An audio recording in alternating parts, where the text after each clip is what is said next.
ಒಂದೆಡೆ ಬಿಸಿಲಿನ ತಾಪ ಮತ್ತೊಂದೆಡೆ ನೀರಿನ ಅಭಾವ. ಸಿಲಿಕಾನ್ ಸಿಟಿ ಜನ ಬಳಲಿ ಹೋಗಿದ್ದಾರೆ. ಇತ್ತ ವಿನಾಯಕನಗರ ಜನರ ಸ್ಥಿತಿ ದೇವರು ಕೊಟ್ಟರು ಪೂಜಾರಿ ಕೊಡ್ಲಿಲ್ಲ ಅನ್ನೋ ಹಾಗಾಗಿದೆ. ಮತ್ತೊಂದು ಕಡೆ ವೆದರ್ ಡಿಪಾರ್ಟ್ಮೆಂಟ್ ಮಳೆಯ ಗುಡ್ ನ್ಯೂಸ್ ನೀಡಿದೆ.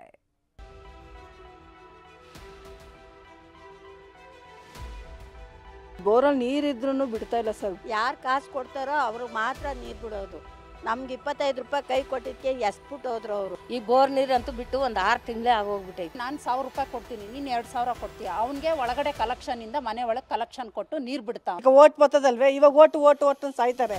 ಓಟ್ ಹಾಕಿದ್ಮೇಲೆ ಅವ್ರು ಹೆತ್ತು ಮಕ್ಕಳು ಚೆನ್ನಾಗಿರ್ತಾರೆ, ಅವ್ರು ಚೆನ್ನಾಗಿರ್ತಾರೆ. ಬಡವ್ರು ಓಟ್ ಹಾಕ್ತಾರೆ, ಆರಾಮ್ನ ಯಾರೆಲ್ಲ ಹೆಂಗಾರ ಸಾಯ್ಲಿ ಅಂತ.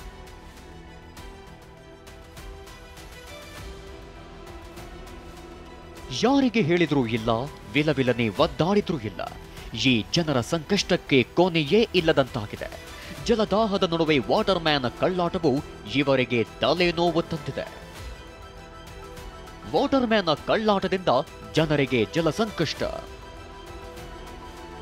ದುಡ್ಡು ಕೊಟ್ಟವರ ಮನೆಗಳಿಗಷ್ಟೇ ನೀರು ಬಿಡೋ ಭೂಪ. ಕೆಂಗೇರಿಯ ವಿನಾಯಕನಗರ ನಿವಾಸಿಗಳ ಜಲ ಸಂಕಷ್ಟದ ಸ್ಥಿತಿ ಇದು. ನೀರಿದ್ರೂ ವಾಟರ್ ಮ್ಯಾನ್ ಜಯರಾಮ್ ಸರಿಯಾಗಿ ನೀರು ಬಿಡ್ತಿಲ್ವಂತೆ. ದುಡ್ಡು ಕೊಟ್ಟವರಿಗಷ್ಟೇ ನೀರು ಬಿಡ್ತಿದ್ದಾರೆ ಅಂತ ನಿವಾಸಿಗಳು ಆರೋಪಿಸುತ್ತಿದ್ದಾರೆ. ನೀರಿದೆ ಬೋರಲ್ಲಿ, ಆದರೆ ನಾವು ನೀರು ಬಿಡೋನು ನಮಗೆ ನೀರಿನ ವ್ಯವಸ್ಥೆ ನಮಗೆ ಮಾಡಿಕೊಡ್ತಾ ಇಲ್ಲ.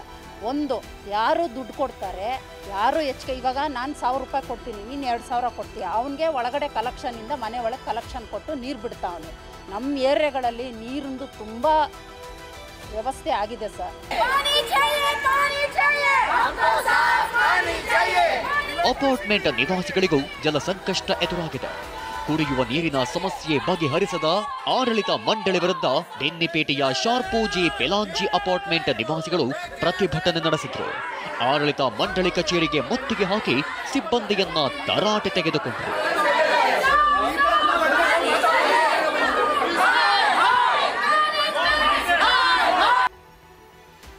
ಬಿಸಿಲ ಬೇಗೆಯ ನಡುವೆ ಹಗುರ ಮಳೆಯ ಮುನ್ಸೂಚನೆ.